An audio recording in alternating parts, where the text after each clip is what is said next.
G'day, and welcome to another Alternate History with Mates video. Today I'm introducing a new segment called Justifying Something Stupid. In this segment I will try to justify a really absurd and stupid alternate history as realistically happening. Today, it's what if Iraq conquered the USA?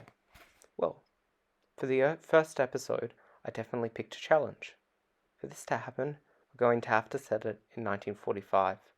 In this world, Iraq can foresee America's invasion in 2003 through a great alternate historian prophet called Abdul, and thus take a preemptive strike. In 1945, Iraq had a massive population of 5.12 million people compared to the USA's 139.9 million people. Although the Iraqis may have been outnumbered 27 times, that's exactly why they could have conquered the USA.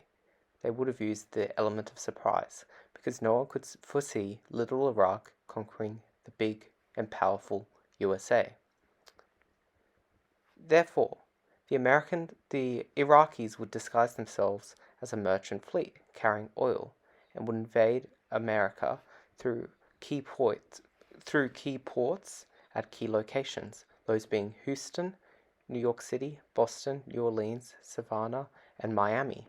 These landings would be successful as their disguises would hold and they would be able to land without being fired upon. Landing, they would quickly take the Americans by surprise. With US forces busy in Germany and Japan, this would leave the Iraqi army facing little resistance. In addition, the shock of seeing Iraqi soldiers in America would shock the American public into submission. The main opposition to the Iraqi army would be from returned veterans and the National Guard.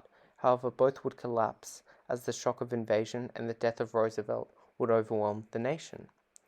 In addition, Iraq would co-opt Mexico into helping with the invasion, promising them to return them the lands of California, Colorado, New Mexico, Texas, etc., all the lands they lost to the Americans in the American-Mexican War. Finally, the American forces in Asia would collapse, thus the Japanese would be able to help with this invasion by invading the East Coast. Ultimately, the Iraqis would win this war, as the pressures of the Mexican and Japanese invading, as well as the shock of the blitzkrieg by the Iraqi soldiers, would overtake them. In addition, Iraqi strategy of jihads and blowing themselves up in cities would allow them to be able to take these cities by damaging infrastructure and by having the ability to block any US tanks, because whenever the US forces would organize, they just sent out a suicide bomber to blow up the forces. In addition, Iraqi forces would be able to sweep across the plains in camels and other things from their desert techniques. Therefore, the Iraqis would be well placed. They'd also have lots of oil to support armored divisions, so they'd be well equipped. They have all the advantages in this war. In addition, they obviously have the higher morale. We can look at the Iraq War, obviously, as an example of that. Finally, just a little thing, you may be asking why Canada and the rest of the Allies wouldn't intervene in this war.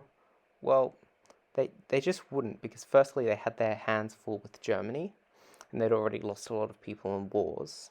Secondly, they knew the Iraqis, well, you don't want to get in a war with Iraq, right? And the final reason is because, honestly, they would have just been embarrassed that America had allowed itself to get invaded by Iraq and was losing, so they wouldn't want to help in that war. Thus, Iraq would have successfully conquered America, and that's how I justify it.